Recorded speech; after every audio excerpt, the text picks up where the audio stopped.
জামাই বেটা গরু বেচে তো ভালোই লাভ হইলো। হ্যাঁ, কিন্তু শ্বশুর মশাই আমার একটা কথা শোনেন, গরু বেচে যখন লাভ করেছেন তাহলে কিন্তু দান পুণ্য করতেই হবে। হ্যাঁ বাবা জামাই, আমিও না ওইটাই চিন্তা করছিলাম, কিন্তু বাবা জামাই একটা সিস্টেমে থেকে দান পুণ্য করতে হবে, কারণ সব তো আর দান পুণ্য করা যায় না। আরে শ্বশুর মশাই তা করেন না, সিস্টেমের মধ্যে থেকেই দান পুণ্য করেন, কে মানা করেছে আপনাকে? হ্যাঁ বাবা তুমি ঠিকই বলেছো, আমি এইখানে কোনো একটা সিস্টেম করে দান পুণ্যের টাকাটা আলাদা করে নিচ্ছি। হ্যাঁ, করেন করেন। হ্যাঁ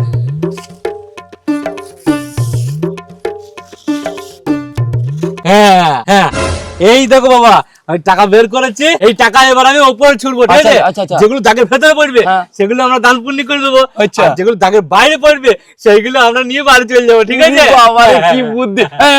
করেন করেন করেন।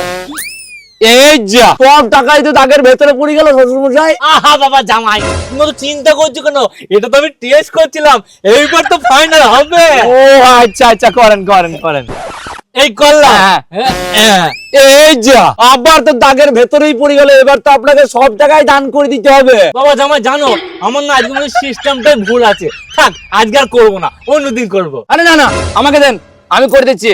শোনেন, এই টাকা ওপর পানে ছুড়বো, যেগুলো ওপরে থেকে যাবে সেগুলো দান পুণ্য করে দেবো, আর যেগুলো গর্তের ভেতরে পড়বে মানে দাগের ভেতরে পড়বে সেগুলো নিয়ে আমরা বাড়ি চলে যাবো। শুনলাম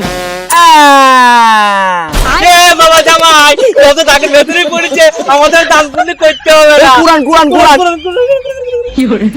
চলো চলো নি বাড়ি চলো, নি বাড়ি চলো, চলেন চলেন চলেন চলো চলো। চলেন। ঘটপুরা নিবংশ কখন গেছে গরু বেচতে, এখনো তার বাড়ি আসার নাম নেই। অন্যজনের স্বামীরা বাড়িতে এসে বউকে বলে, ওগো তুমি কেমন আছো, কিছু খেয়েছো? আর আমার স্বামী, কই রে বউ, কি করছিস রে? বাসন মাজছি রে। আমার জন্য এক কাপ চা করে নিয়ে আয় রে। আমি পারবো না, তুই বিষ খাগা রে।